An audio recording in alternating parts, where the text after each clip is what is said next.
Dan tren penurunannya ironisnya terjadi setelah deklarasi Capres-Cawapres pasangan Amin, ya.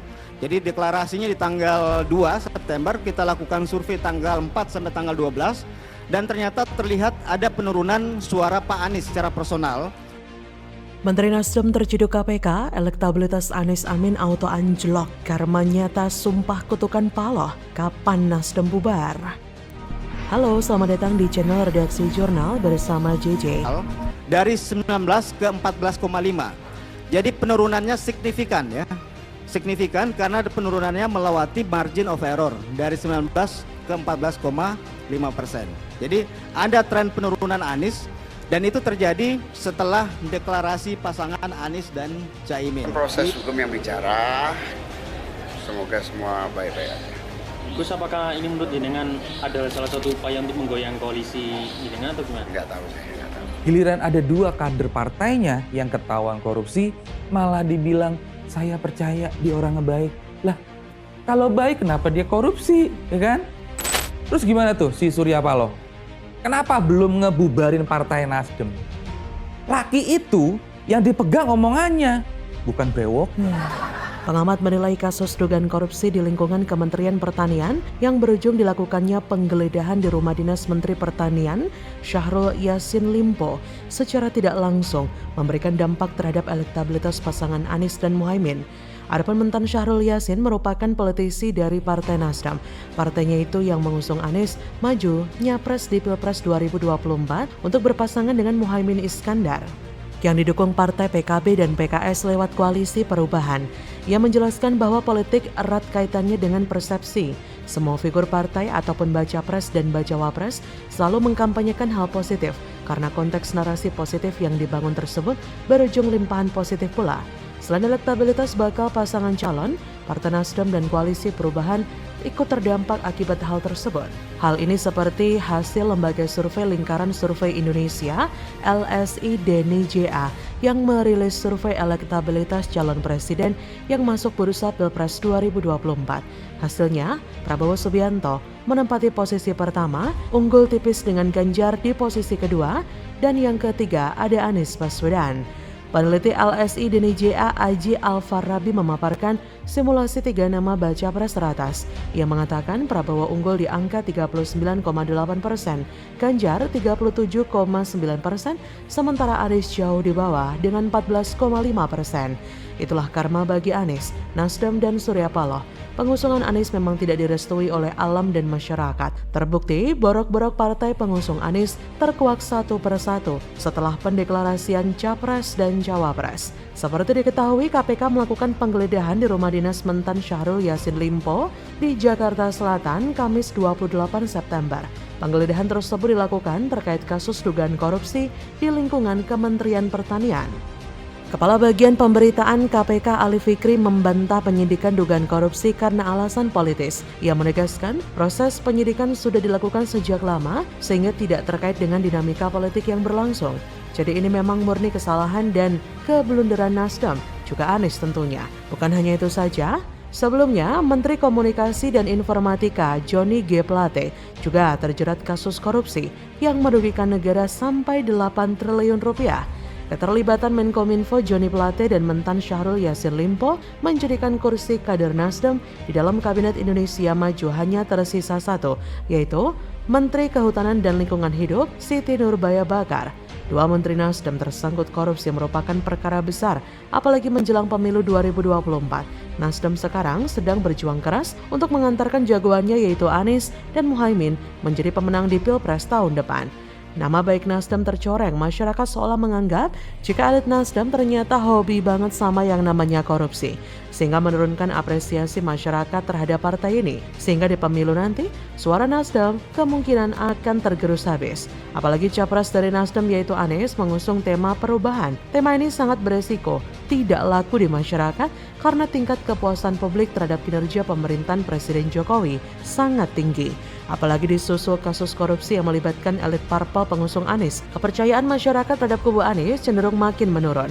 Dua menterinya tersangkut korupsi menjadi ujian berat bagi Nasdem. Kejadian ini seolah karma karena telah bermain dua kaki. Satu pihak tetap berada di kabinet Jokowi, di lain tempat mendukung Anies Baswedan sebagai capresnya. Padahal Anies sudah dikenal sebagai antitesisnya Jokowi. Itulah mengapa elektabilitas Anies semakin lama semakin anjlok. Bagaimana menurut Anda?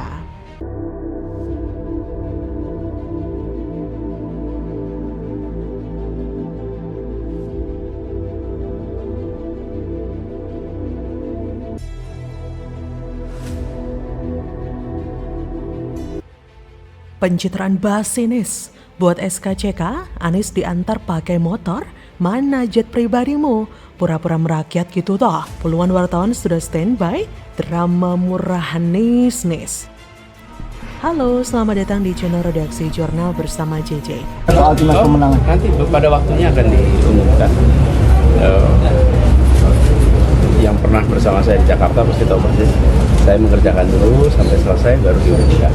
Nggak biasa ngumumin di awal. Pak Surya menginfokan katanya Bapak akan didaftarkan pada hari pertama tanggal 9 Oktober. Apakah juga Bapak sudah siap untuk daftar ke apa? Pembukaan. Ya, kapan aja didaftar, kapan saja dibuka, insya Allah sudah siap. Sudah. Namanya waktunya udah. Jadi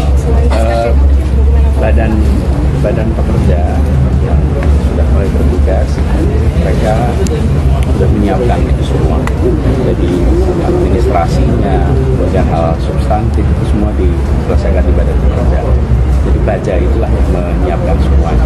Bandingin sama video yang pertama waktu Pak Anies naik pesawat pribadi, dia begitu gagah, percaya diri sama kelihatan sudah terbiasa banget. Ya kita semua memang jadi bertanya-tanya, yang mana sebetulnya kepribadian Pak Anies itu?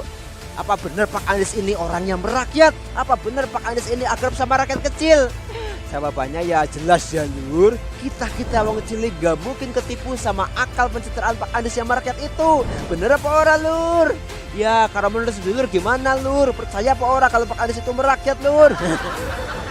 Nah dari sini saya penasaran ya, ketika Anies Baswedan, menurut saya terlalu lebay banget ya di sini, diciumi seperti itu ya, sangat lebay sekali. Kalau Presiden Joko Widodo dan Ganjar Pranowo kan ya biasa saja lah. Jadi Lur harus dipahami kalau 80% rakyat Indonesia itu masih termasuk golongan kelas menengah ke bawah. Ya istilah kita sih, mereka itu kebanyakan adalah wong cilik. Mereka rakyat jelata kayak kita semua Lur. Nah kalau di mata rakyat jelata ya jelas ya Lur, kalau yang dipentinginnya pemimpin yang memiliki perasaan merakyat. Jadi kita merasa ada ikatan gitu sama pemimpin kita Lur. Ya kalau capres-capres yang kaku kalau ketemu rakyat bisanya sok ngajarin, ya kita kurang merasa suka kan Lur. Bener Mbok Lur. Pegiat media sosial Yusuf Muhammad menyentil bakal calon presiden Anies Baswedan. Menurutnya, Anies tengah memainkan drama menjadi baca pres termiskin. Sindiran Yusuf merespon aksi Anies yang dibonceng menggunakan motor ke gedung Baintel Polri Cilandak Jaksel Senin 25 September. Anies datang untuk mengurus SKCK sebagai persiapan pendaftaran Pilpres 2024. Anies tiba sekitar pukul 11.40 WIB diantar dengan sepeda motor. Yusuf Dumdum lewat akun pribadinya juga menyebutkan bahwa apa yang dilakukan Anies sebagai bentuk kacung oligarki.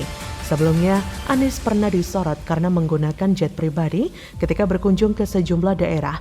Ketua DPP Partai Nasdem, Willy Aditya, membela Anies terkait penggunaan jet pribadi itu. Menurutnya, baca pres yang diusung Nasdem itu tidak ingin membebankan fasilitas yang diperuntukkan untuk masyarakat umum. Lagi pula, bagus adanya bila ada seseorang memberikan keluasan rezeki, kemudian memfasilitasi Anies dengan jet pribadi. Akan tetapi, Anies juga mengaku masih mencicil untuk rumah yang ditempatinya. Hal ini disampaikan Anies di hadapan Najwa Shihab saat ada di Universitas Gadjah Mada. Awalnya, Najwa bilang Anies merupakan baca pres termiskin dari dua baca pres lain, Ganjar dan Prabowo. Jumlah kekayaan ketiga baca pres ini dilihat dari ELHKPN. Anies dan Ganjar terkendala belum memiliki aset berupa rumah. Tapi meskipun mengaku masih mencicil rumah, yang dilakukan oleh Anies justru berbanding terbalik saat kampanye. Banyak fasilitas mewah yang mengelilingi Anies. Lagian apa yang dilakukan Anies kelihatan banget settingan dan pencitraan. Banyak wartawan yang sudah standby loh nungguin Anies datang.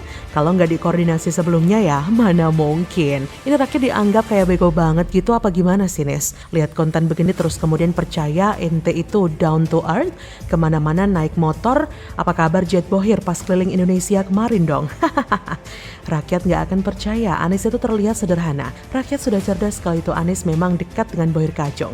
Sebab tanpa adanya Bohir, Anies nggak akan bisa se-famous ini. Kelicikan Anies terus-menerus memang bekerja hampir setiap waktu, siang dan malam, dan mungkin juga detik demi detik, Anies terus melakukan upaya strategi pencitraan.